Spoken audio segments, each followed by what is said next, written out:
Silva and I'm a student of VIT Business School, Chennai. I'm here to explain about wage policy and wage differentiation. So, what do you know about wages?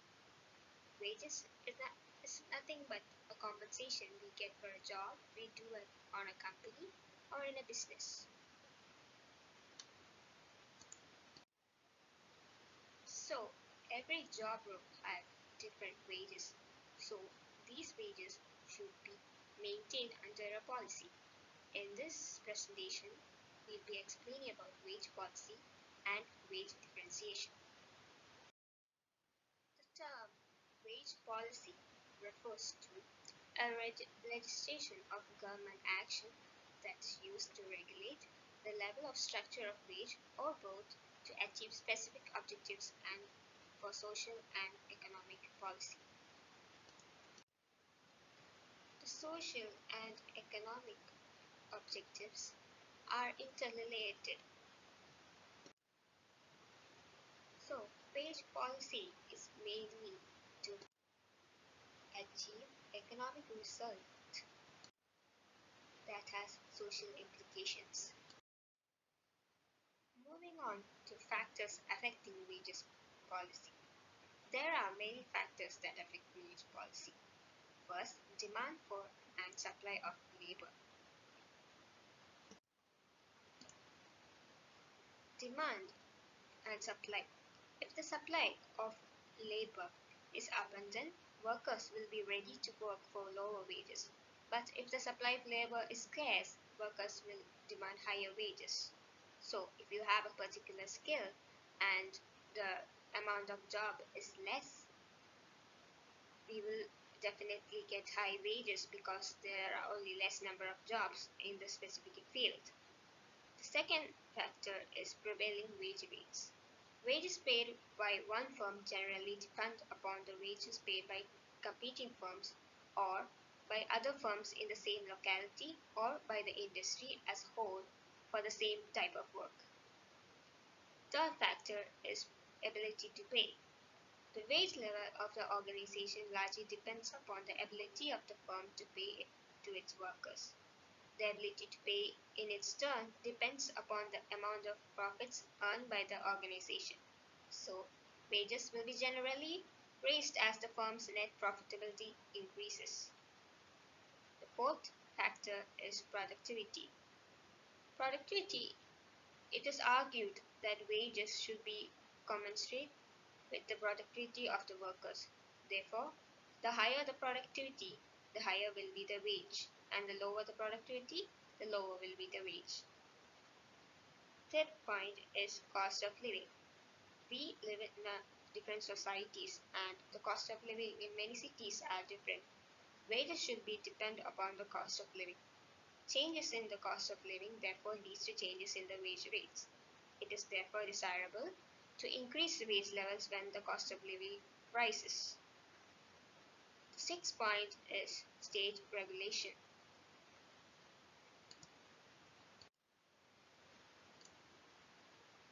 Since workers' bargaining power is weak, the state steps in to protect their interests by regulating their wage rates. The state, by enacting necessary legislation, guarantee minimum or fair wages to workers so as to enable them to lead a decent standard of living. The seventh point is job requirements. Jobs differ in their responsibility and authority. Generally, jobs require higher authority and responsibility are paid higher wages. Similarly, jobs which require higher skilled workers are also highly paid. Again, jobs are very risky and dangerous and are also highly paid. The last point we'll be discussing is trade unions.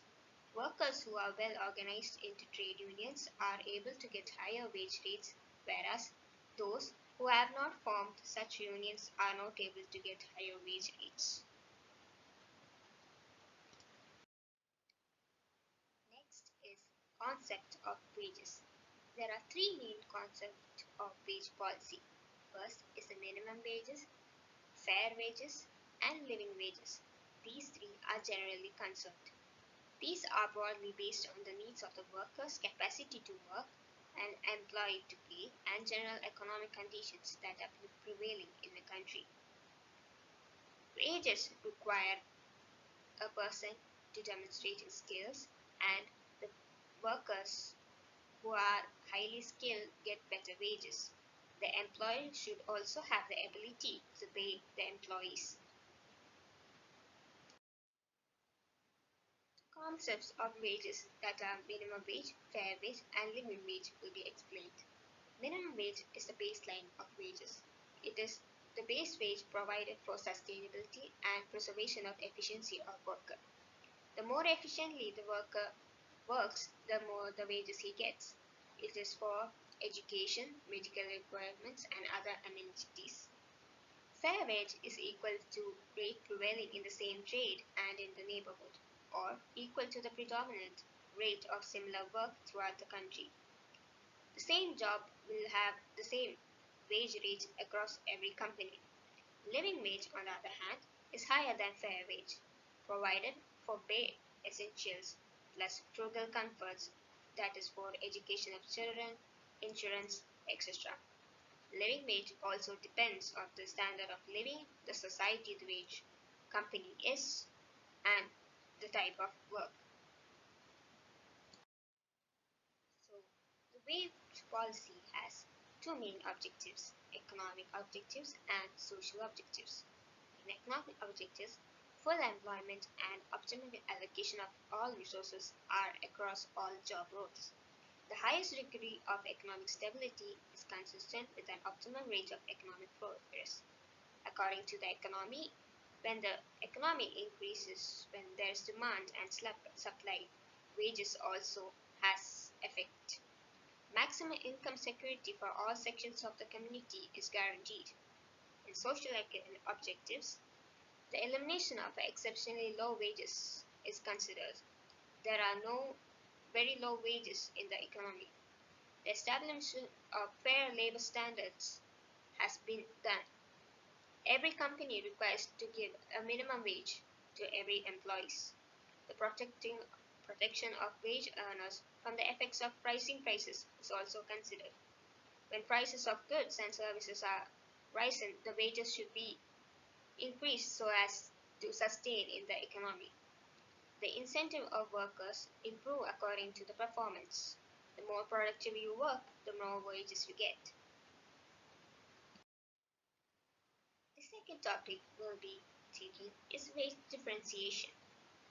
When we work in a company and we have the same job role, and someone beside us who is working who has the same job has more salary than us, that is called wage differentiation. Wage differentiation can be between people with similar skills within different localities or industries. Wage differentials helps in building the wage structures of various levels and types of jobs in an organization, and that are inevitable. It should be considered that all jobs which have required the similar skills should be given the same amount of wages. The importance of wage differentiation is that it enables full employment of the resources of the economy and it to be attained. All the resources are utilized properly to attain full employment. It also provides as an important incentive for labor mobility and it brings about a reallocation of the labor force under changing circumstances, so as to maximize the national product. It also facilitates a desirable rate of economic progress. As the economy grows, the wages should be considered and proper amendments should be done. The three main classifications of wage differentials are employees character based, industry based, and regional based. Employees character based can be defined as the job matching personality. They can relate to skills, training and experience, nature and complexity of the job, responsibility and accountability of a person doing that job, and the economic and social status. It also can depend upon the geographical area. Next is the industry-based. Industry-based differentials refers to the wage or salary payment according to the nature of the job, type of industry, technical knowledge and expertise required. These paying capacity according to the size of the company and differential in wages, similar industry and neighboring countries. Regional-based wages are normally the wage or salary differences that are due to different living standards and the working conditions in the area where the industry or business is located. The availability of manpower or the supply of demand is a ratio in another factor of regional wage differentials. In some other cases, the workforce of the same occupation may be coming from different neighboring locations and are paid differently.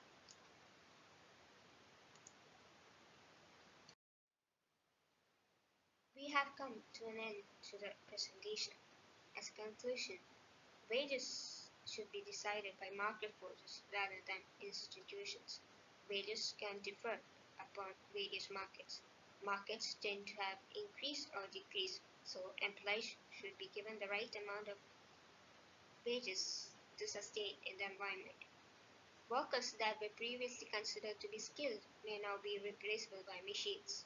According to the new technology increases, people are losing their jobs due to various inventions. To evaluate wage differential in general, in in a command economy, the government may decide there should be no wage differentials resulting in everyone having the same wage. Wages should depend totally on the performance and the way they work. Wages could also depend on the extent of the economy and influenced by the government. The government should provide proper details regarding the wages, and workers should be paid according to the way they work, the skills they attain, and the performance. With this, I conclude my presentation. Thank you.